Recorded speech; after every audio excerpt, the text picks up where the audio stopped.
Just pulling up his character sheet. Dun, dun, dun. He definitely doesn't have the highest hit points, I'll say that. Don't say that. Don't say that, Jasmine.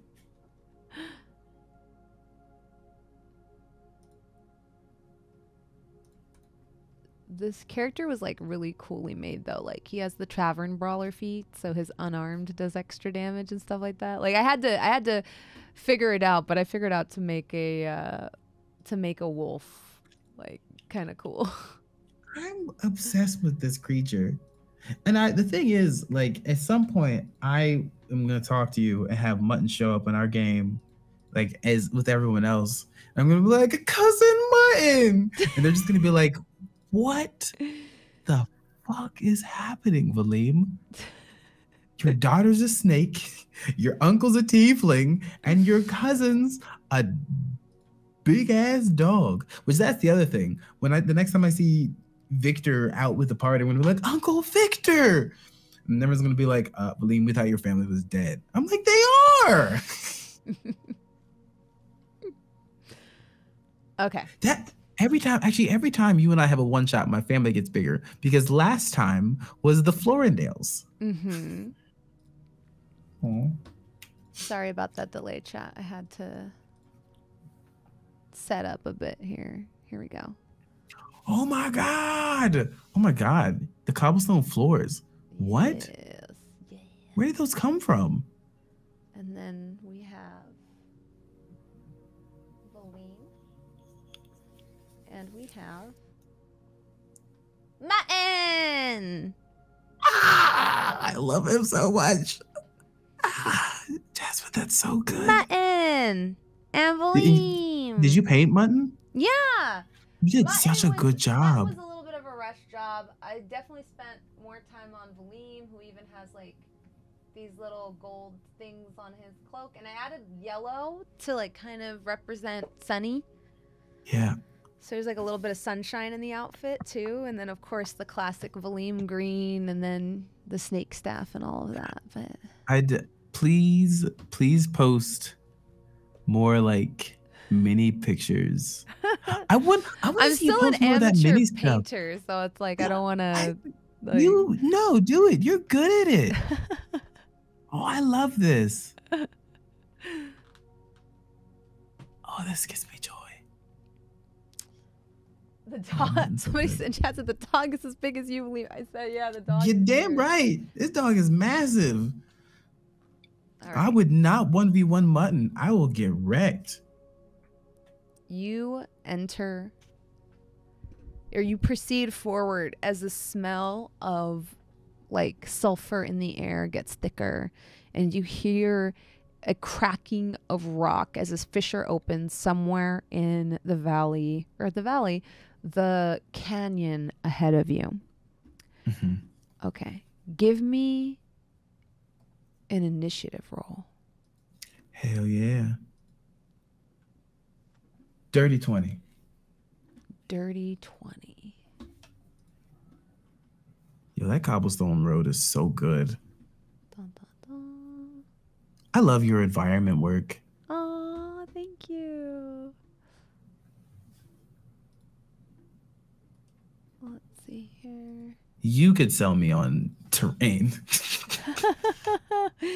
Yeah, we need a terrain. We need like a sponsorship for the amount of minis I use. We do. I'm gonna start bugging people because like, yo, I would buy links. I would buy stuff from you. I literally like started looking at mini terrain immediately after you put these pieces down. What have you done to me?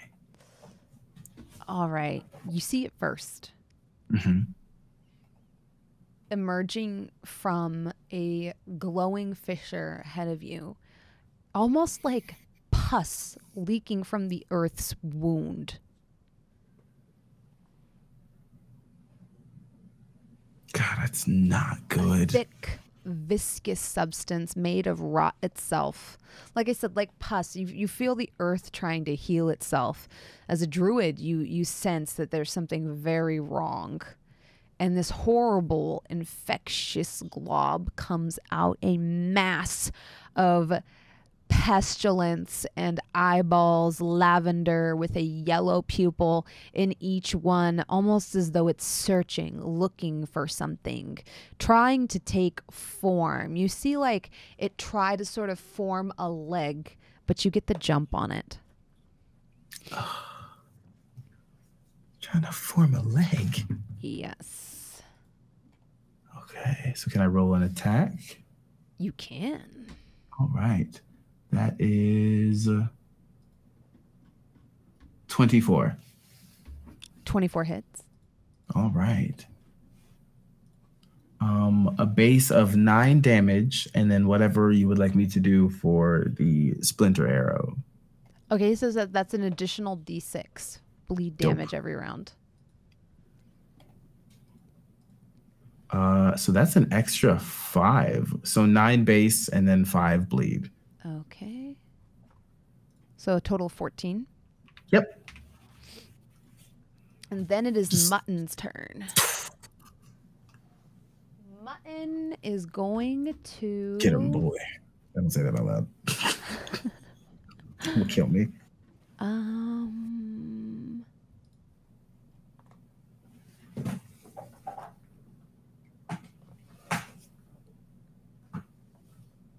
Let's see.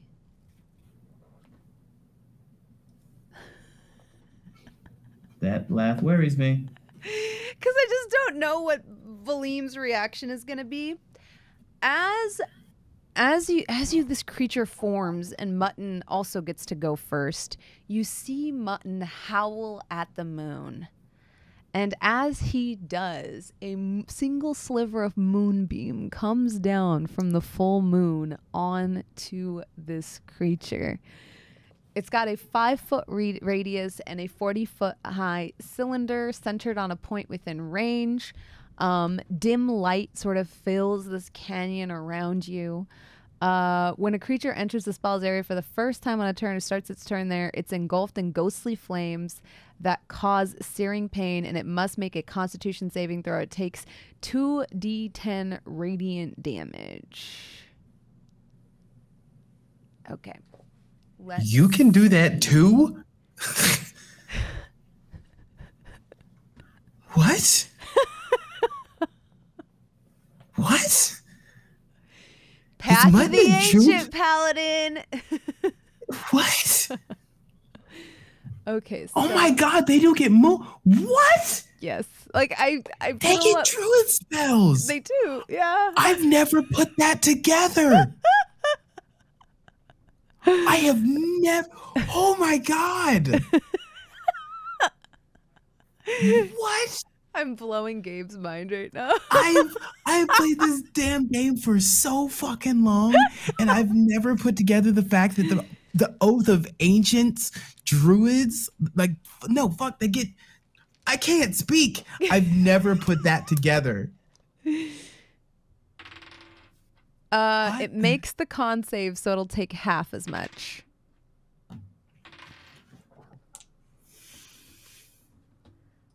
The moonbeam bears down on this creature, but the creature still maintains its footing. It turns its attention towards you. It's going to move. Let's see. This changes everything. How? And then it has a reach. So it should be able to reach you, actually, this turn. Ew! It's disgusting up close. Are those eyes? Yes. It's going to try to hit you. It's going to try to slam against you with its just giant maw, kind of just flomping forward and then sucking itself back, leaving this thin trail of pus behind it. That's a 27. It's close. Close. And it Jasmine, where the deals... hell did you find this mini?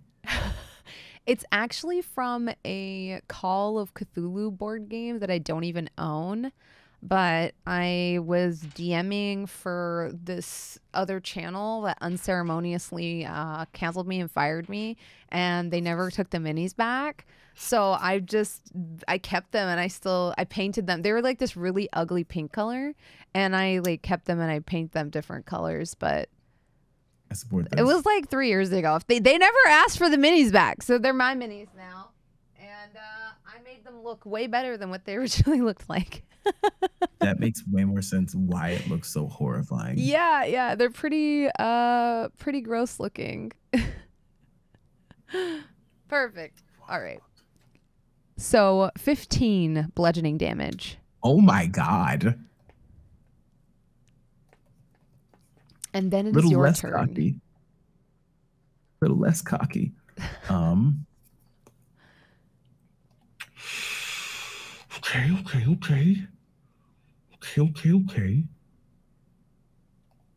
I'm gonna follow Mutton's lead.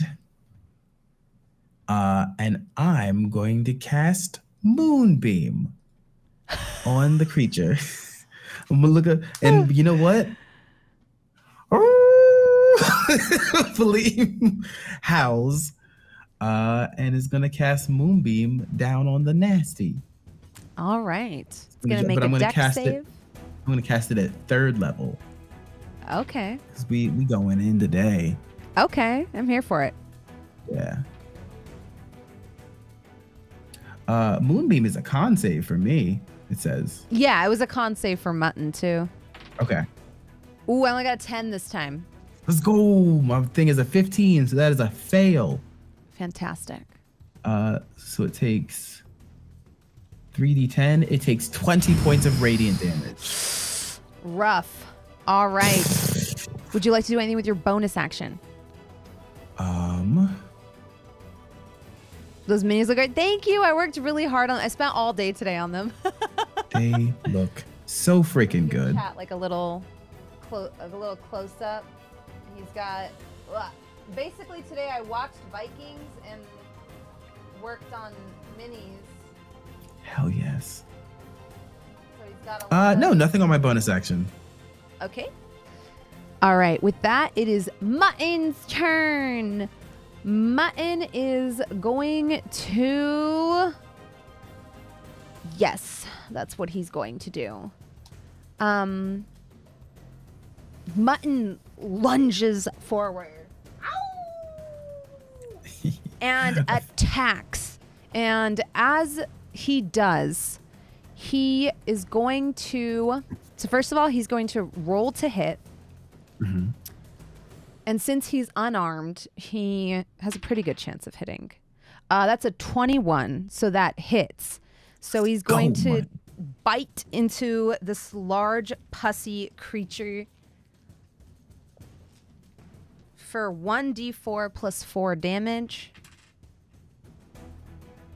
which is a 6, but that's not all.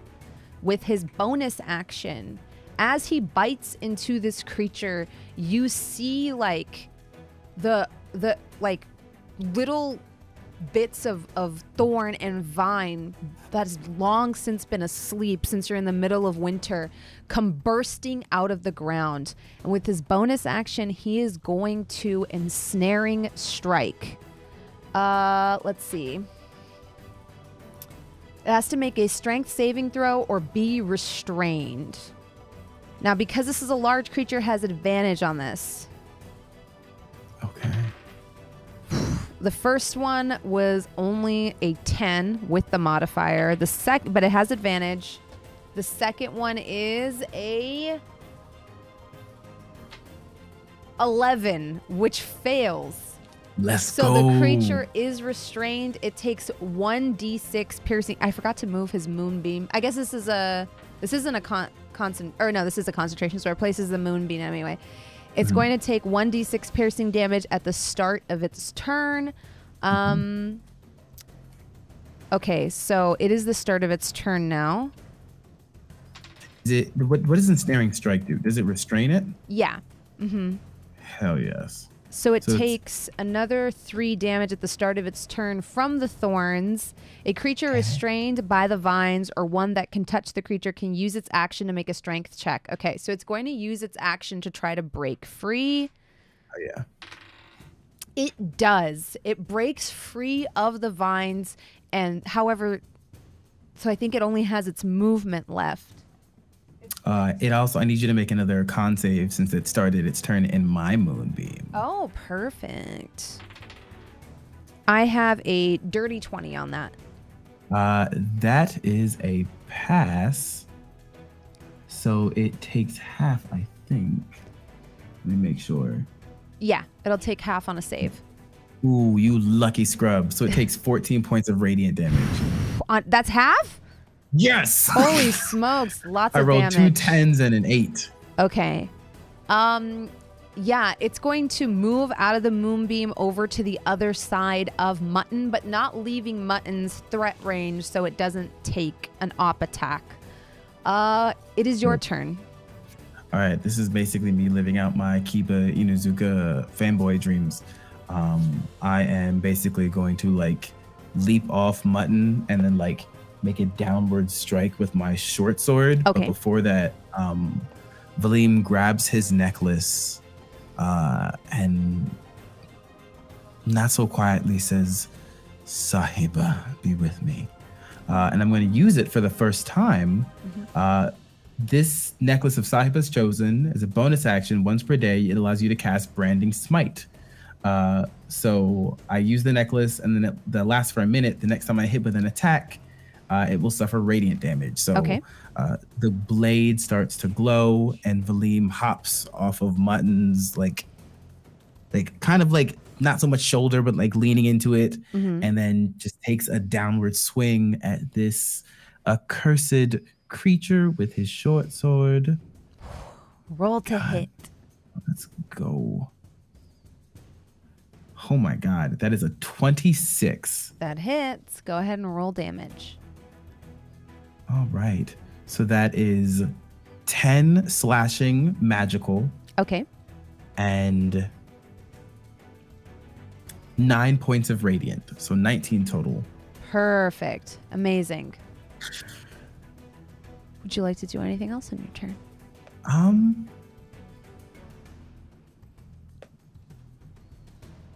I just look at Mutton proudly. We can do this. Aww. Mutton gets excited when you say this. As your blade is still shining with that ethereal green and purple, almost a perfect reflection of the sky. In fact, for a moment, you wonder if it is just reflecting the colors in the sky, but then you think better of it. You think maybe truly Sahiba is with you. Mutton gets excited, and he is going to, let's see.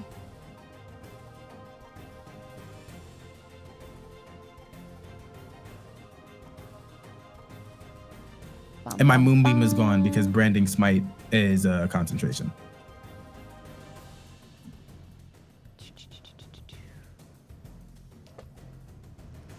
Okay.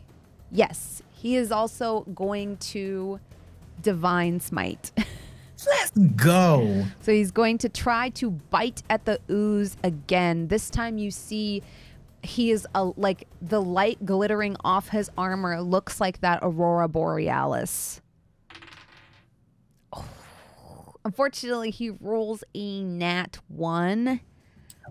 He does get a bonus attack, so he's gonna try again, or an extra attack that I forgot to roll with the first time. This time he gets a 14. So although he tries to like bite this creature, he just can't seem to get purchased as it undulates out of the way. He looks a little embarrassed, but more determined than ever to like help you. So he bears down with you and says, "We shall strike together and snatch victory, my brethren." It is then the creature's turn. The creature grapples with the rock and tries to pull it down on you. Oh, let's that's see. bad. It's going to need over 15 on a strength check to kind of trigger this cave-in. Ooh! It got a dirty 20. Hell yeah. So it's going to pull this down. Both of you make dex saves. Mutton succeeds. 17. You also succeed diving the other way.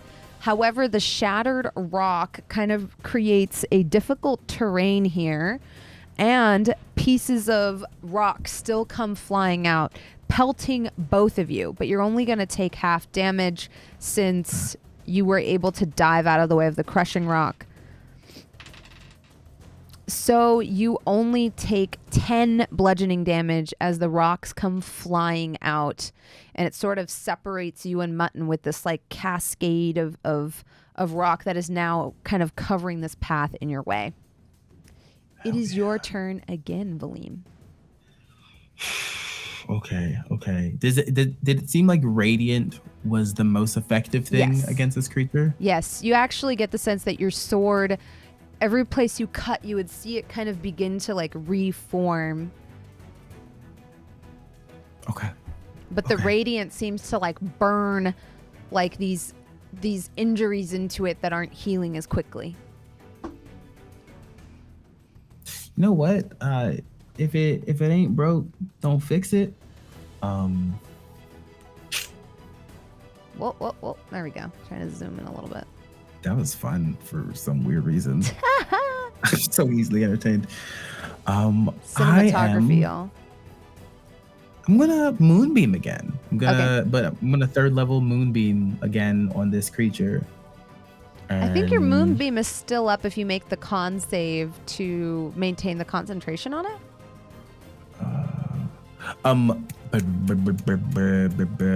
The branding smite is a concentration. Ah, gotcha. Okay. Yep. So yes, I will conjure down another moonbeam so that it takes damage at the start of its turn. And it's gonna make a con save. Yep. Got an 8.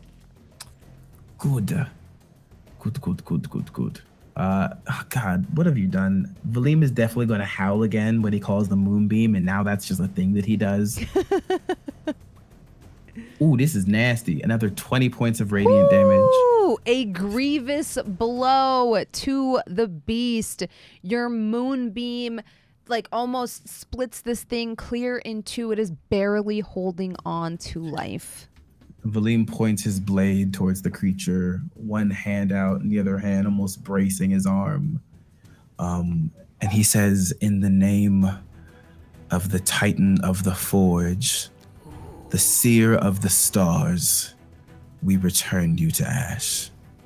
Fantastic.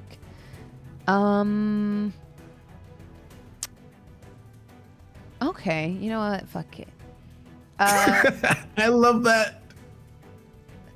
Inspired by your bravery, Mutton's going to jump towards you, and he is going to use Lay on Hands, restoring 30 hit points to you. Oh my God! You feel a warmth inside you as Mutton like kind of lets out a comforting like dog sound, like almost like a grumble or a low kind of like roar, if that makes sense. And he says, yes, brother, I am at your back. Together we can down this foul beast and return it to the abyss. Strike again. Then it's going to be the creature's turn. The creature is going to, it is 10 feet away. It's going to charge. Oh yeah. I've been waiting for this moment. Collide against you, kind of rearing up. Actually, it needs to be 20 feet away, but it could still move 10 feet and then charge. So it's kind of the same. All right. Let's see. It's going to be...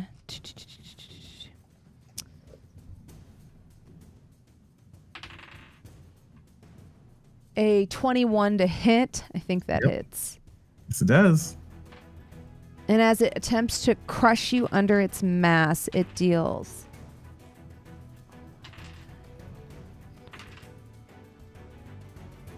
24 bludgeoning damage as it kind of rolls in a ball, douche, douche, douche, doom, and strikes against you. But I think you're still up. Yes, I am. Thanks to my homie over there, Mutton. Mutton didn't heal Valym. Valym would be dead right now. It's a wrap. Ajax would have been like, something feels sad. It is your turn. I'm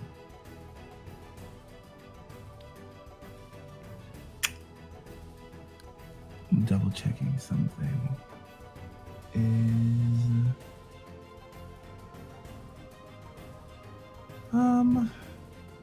Yeah, you know what? Screw it. Let's do it. Valym brings like his sword around in a full circle, and then turns it to the side, and then puts his arm out and pulls past the blade, pulling the moonbeam over the creature once more. Okay. So I needed to make a con save. That's gonna be a 23. All right, that'll pass. So then it takes half for 11 points of radiant damage. As the moonbeam cleaves through it again, you see this creature kind of gurgling. You see it kind of start to turn into ash underneath all of this radiant damage. It is just barely holding on. Dope. Because...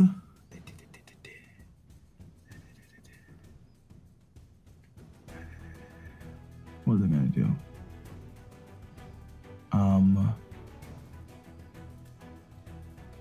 Nah. You know what?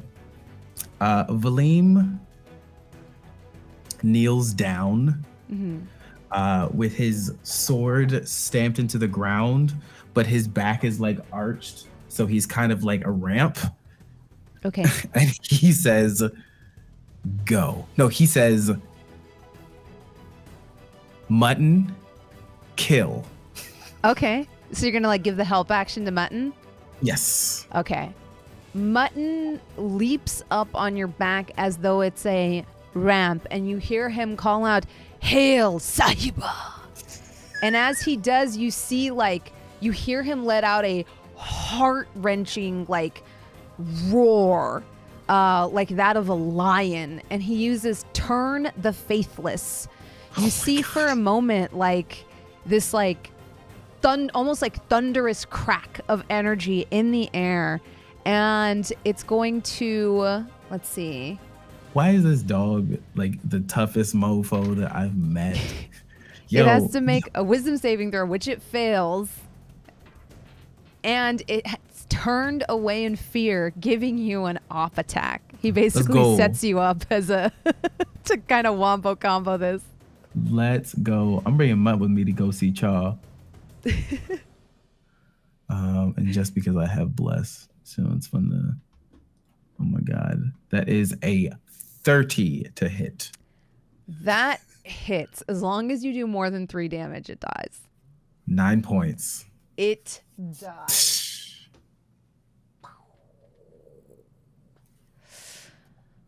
The pus, this horrible infection coming from this wound from the Earth's mantle itself, is dispatched in a flurry of smoke and ash.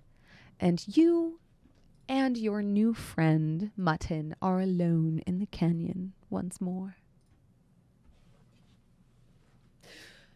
We have triumphed. Hey, Mutton.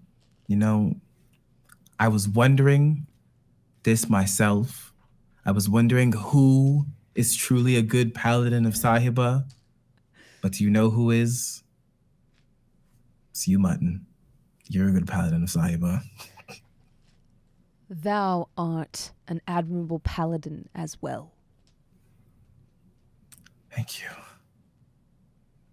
I can't believe we did this. What do we do now, though, that it's dead? Do we bury it? Do we return it somewhere? What do we do? And as you say this, it's like crumbling into ash and kind of dissolving in the wind. I think our work done for now. All right. Do you think Victor was able to help the child? I hope so. He is a skilled healer. Mutton, what sort of meat was in the soup? Whatever was hunted on the day. It wasn't tundra reindeer, was it? Okay. It would have felt wrong to have their meat and their milk in the same dish. I just wanted to check. I was prepared to accept that was the case, but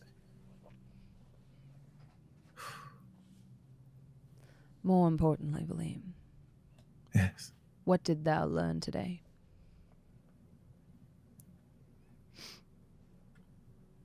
For those who just came in, I'm talking to a dog. Just in case. Well, one, I learned that we truly are stronger together, and that even in the face of adversity, fear, and the fires of the hells themselves, it doesn't mean that it's impossible.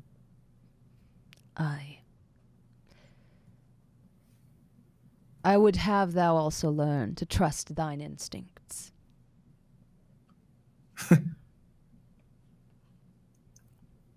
guess so, actually. We jumped in and it worked. We won. To understand the nature of good and evil is to understand the nature of predator and prey. Knowledge you already have. You are an incredible creature, Mutton. He doesn't respond because he's a dog. Did you learn to detect good and evil? Oh, let's go! As you gain 1 level of Pal-adin. I'm pumped. Let's go. I immediately use Divine Sense to see if Mutton is a god or not. Mutton is a dog. Okay. Gabe needed that as much as Valym. Valym had some fears. Like, this dog can do a lot. Incredible. You do get the sense, like, as you use Detect Good and Evil on Mutton, you do have a memory kind of float into your mind.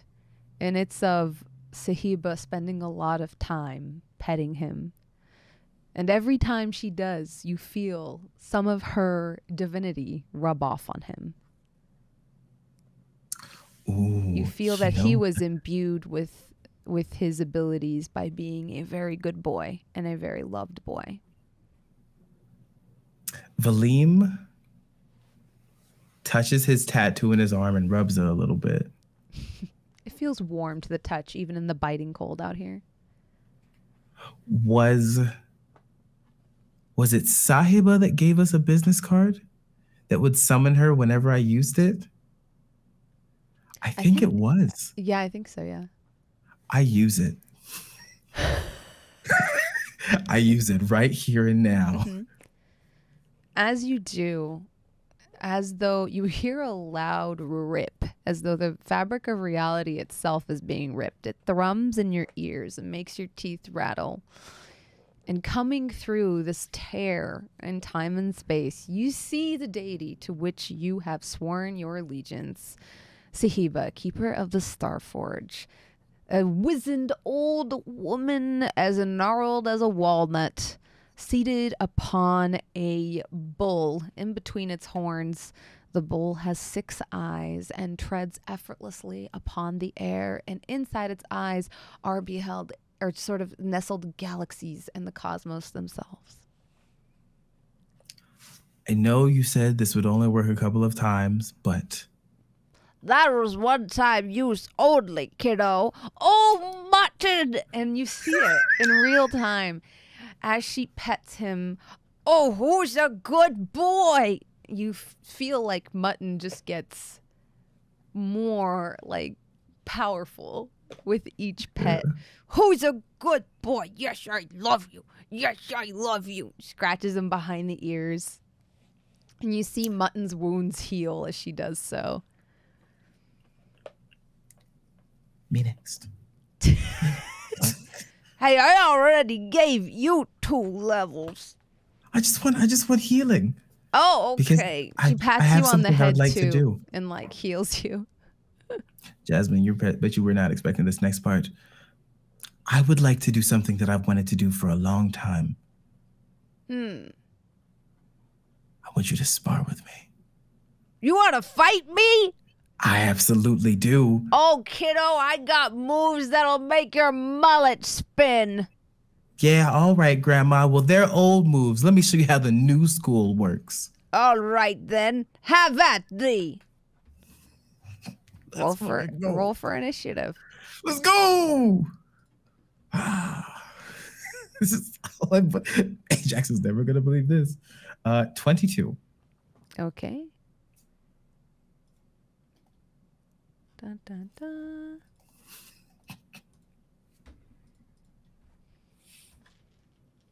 She rolls a... You're faster than her. You get to go first. Valym takes a stance, his sword down, and he like points it up towards the sky. You know I'm not going to go easy on you, right? I was hoping you wouldn't. And for the first time, I'm going to use Call Lightning. Okay. So I need her to make a dex save. All right. That's a 13. 15. So she fails. Mm-hmm. That is 16 points of lightning damage as it just strikes the ground around her. Oh God. You know that moment where like you hit somebody and I'm sure that she felt it, but then like lightning strikes and you kind of see someone brush it off. Mm-hmm. And in that moment you hear in your voice, and at that moment I knew that I fucked up. Yeah. As the lightning strikes her, you see her kind of buckle over, and you think for a moment you have the best of her until you realize she is winding up. And much like an Olympic thrower, she goes twice around in a circle with her hammer and then lets it rip. Does a 27 hit? Yeah. Okay. You take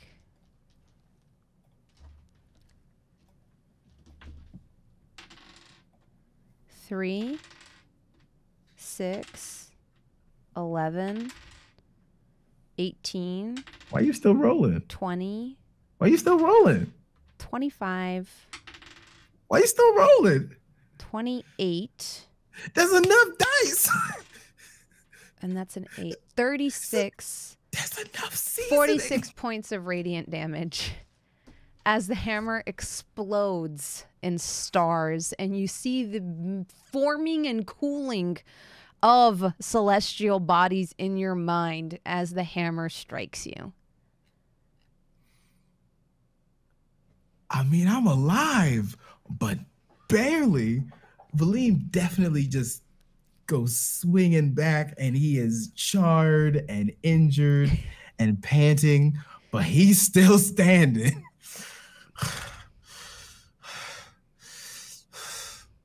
You've gotten tougher. I learned from the best. All you got. That lightning tickled a little bit. Damn it, Grandma. Is that her turn? Yeah. Okay. She could use her bonus action, but she thinks better of it. Bless. Okay. Shit. All right. Actually, all right. she is going to use her bonus action. She uses hidden step and turns invisible until the start of your next turn. That. So you just don't see her anymore. I bet. That's what we doing. That's what we doing. That's what we gonna be like. Okay. Hold on. Mhm. Yeah, let's get real Naruto about this weird shit. All right. What the hell is that? Oh my god, that's perfect. Okay. Valym looks at Dada and is like, let's see if I can figure out how you live. And he's going to use conjure animals. Mm-hmm. And how big is this thing? Oh, nah, I don't want that. It's not big enough. I'm going to summon a giant elk. And do what with it? Well, it is a huge beast. Mm-hmm. So Naruto looking ass standing on top of this giant elk. And I'm just going to have it like kick its hooves wildly where I thought she was. Okay. Yeah. Where do you like, so where she was standing? Did she sound like did she speak before she went invisible or after? Before. Okay. Can I make a perception check to surmise a general direction? You can make an insight check to see if you know her strategies, yeah. Nat 20 for a 24. Yeah, you smell the smell that she of the unguent, the unguent she uses for her aches and her pains, and she's behind you. It smells like tiger balm. Oh God. Grandma, you need something that smells better. So I'm gonna have the elk kick in that direction. No, I'm gonna have the elk. Yeah, I'm gonna have the elk like swing its hooves in that direction. Okay. Roll the hit. All right. That is God, 1 fear. That's an 18. That does not hit. Oh my God.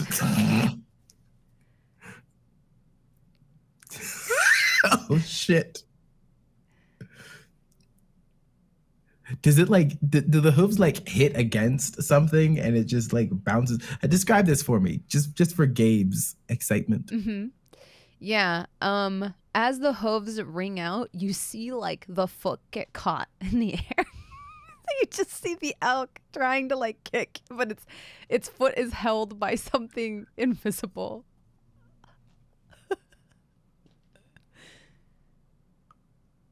Valym feels true fear in a way that he's never felt before in his life. We have fought gods. He is almost drowned. They went toe-to-toe with Whimsy, was in Whimsy's head. He felt some hesitation. He has never felt fear like this in his life. That's my turn. That's your turn? Okay. Yep. It's her turn now. She lets go of the elk's hoof. Does a 22 hit? Me or the elk? You. Yeah. This is like a very light hit because she hits you with her house slipper on the back of the head because she's behind you. Thwack! For 8 damage. I have 1 health left. She hits you again. She has an extra attack. Roll. Okay, fine. I'll roll. Where'd my die go? I'll roll. Like 32. 23. Damn it. Yes. This time, so she hits you with a double whammy slipper. You can't. So smack, smack on the back of your head, and then you pass out. The thing is, as she pops her sandal back on her foot. I fall off this like 12-foot tall ass elk. Knock my ass right to the ground. When you come to, her and Mutton are standing over you. Are you okay there, kiddo? I had a weird dream. Oh, yeah. I dreamed we were going toe to toe. At this you hear Mutton say, "Thou did get thine ass kicked." Fuck you. Hey. That's true.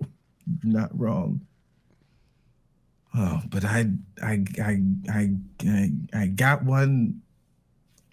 I got one good hit in the beginning. I focused too much on my own physical strength instead of playing to my strengths. I had the lightning. I should have kept using it. Huh.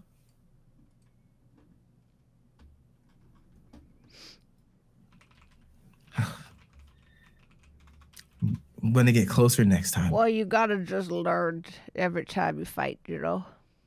That's true. Can't get comfortable.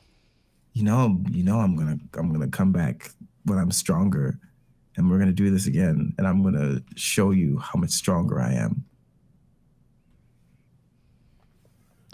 As you say this, Mutton helps you to your feet, healing you again, and says, "Veritas honores muneris." What does that mean? Oh, you don't speak Latin, kiddo? No, Latin? Yeah. What is that? You don't speak it? No. I find this amusing, the dog says. Well, can you speak Celestial, Common, Druidic, Elvish, Sylvan? Except for Elvish, yes. What the hell? What are you? Are you really a dog? Truth, honor, service. Veritas, honores, muneris. Oh. Come, you have much to learn, brother. And he starts to head back towards the watchtower. You take good care of my button while I'm gone. Grandma, what the hell is that? He likes pets on the head. Is that really just a dog? Are we sure? Well, yeah. I found him in a cardboard box. Oh. Why? Well, I guess in this world, I found him in a crate. He has so much to say. He is terrifyingly wise. He is so strong. You know, he was a runt when I got him. He was this big, but all my love made him grow so big. I get that. He went on a lot of adventures with Victor, though, so I let him keep an eye on him for me. They make a good team. Victor is nice. Victor is very nice. I like Victor. Well, you've got lessons. Valym gives Sahiba a big old hug. She pats your back. You're a good kid. You remind me of her a little bit. Aww. She ruffles your head. All right. I have to go make sure that Victor is all right after healing a child, and Mutton apparently has more to teach me. But I feel something new, stronger, something great. Well, if you study hard, between you and me, Victor does have a spare set of armor waiting for you.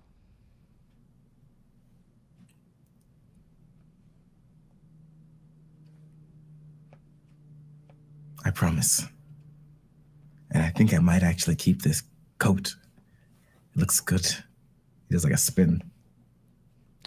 It reminds me of him. When he was smaller, he used to wear it.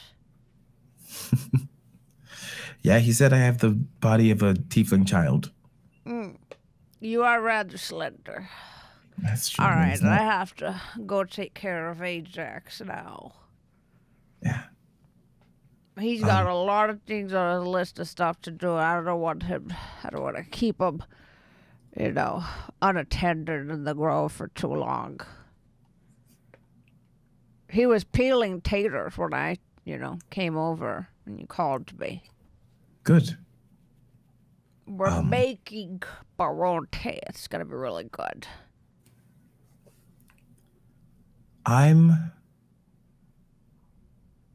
Will you hold on to something for me? Of course. Do you have something you want to give him? No, I have something I want to give you. And he pulls out the pocket watch that he got from Talon. I know that time is weird, and you have given me so much time back. I want you to hold on to this until I feel like I'm someone who can help carry the burden of time that you carry. Well, that's very sweet, kiddo.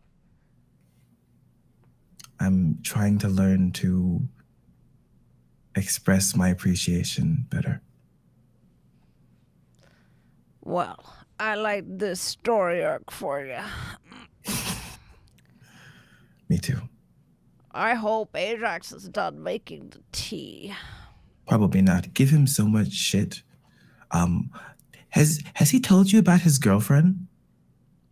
Oh, Rita? Yeah. Well, stop talking about her. Did he tell you about their date that they went on? And then I he don't had to think ask. he's told me about the date yet. Oh, ask him about the date and how he had to borrow Valym's bag of holding to hold books because he wasn't strong enough to do it. Oh, Valym. Yeah. Look, Mutton's getting ahead of you. You better make tracks. Well, I'll see you soon. And Valym basically anamorphs into a wolf and then runs after Mutton. Turns back when he realizes he has to go get Holly and then gets on Holly to follow Mutton. Yeah, Mutton is a little bit ahead of you, but he slows down so you can catch up. And you head back to the watchtower, missing your friends, but knowing that you'll see them again, maybe in a few weeks' time. The last thing Valym thinks is, damn, Tootsie's gonna be so jealous. And that'll be where we call the session to a close. That was so wholesome. It was very wholesome. Oh, that was wholesome. That felt really good. That felt really good that felt really good having something lighthearted for Valym. Mm-hmm. The combat was just challenging enough. Also, I gotta say, this is Platitudes. I hope that you feel good about running combat because you run short combats well. That was like 3 rounds, but there was enough happening that was interesting. And if Mutton had not healed me, I'd have been out. So like it was still dangerous, but it was fun. Mm-hmm. Mm-hmm. Yeah, of course. That was a lot of fun for me too. And I think like a lot of people think that character growth just comes from bad things happening to characters, but that's not true. As a writer and dungeon master, I think I can comfortably say character growth also comes from good things happening to characters. And you can't just always, because I feel like a lot of DMs feel that way, where it's like, well, if I want to have an emotional story or a story with stakes or something, I have to be the antagonist to the players, and I don't feel that way. I feel like I'm a facilitator. Yes. Yeah. Also, all these damn characters, because now the problem is like,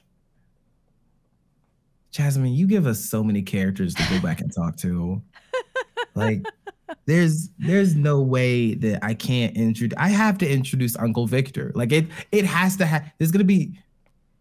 Valym's gonna get married, and then the Florindales are gonna be on. Like Florindales are gonna be there, but then like Uncle Victor and then cousin Mutton are gonna be there, and no one's gonna know who the hell they are. But then Valym's gonna introduce them, or like Mutton shows up, or now like when Valym wild shapes. If Valym wild shapes into like a wolf, I think he's gonna like try to take on features of mutton now. Aww.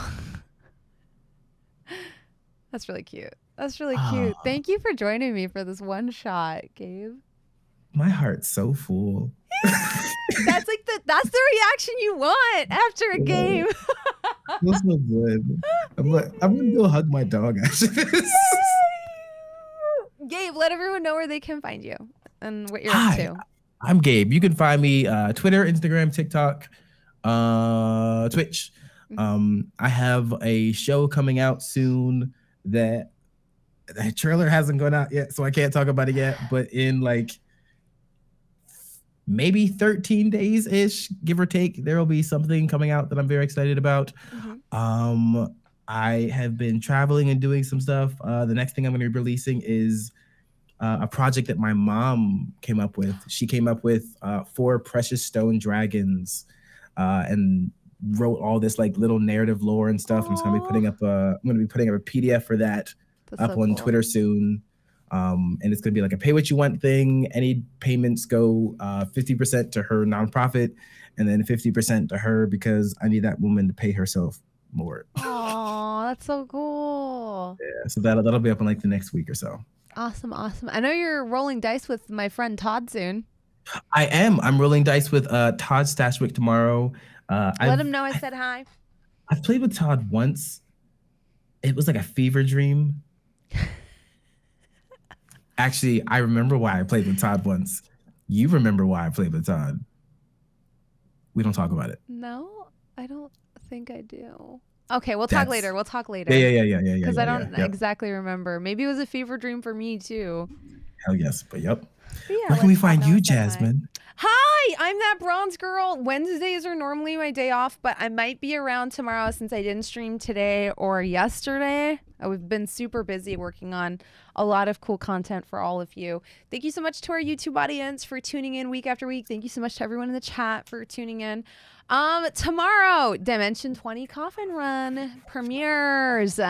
I'm probably going to be watching the premiere live, even though I hate to watch myself.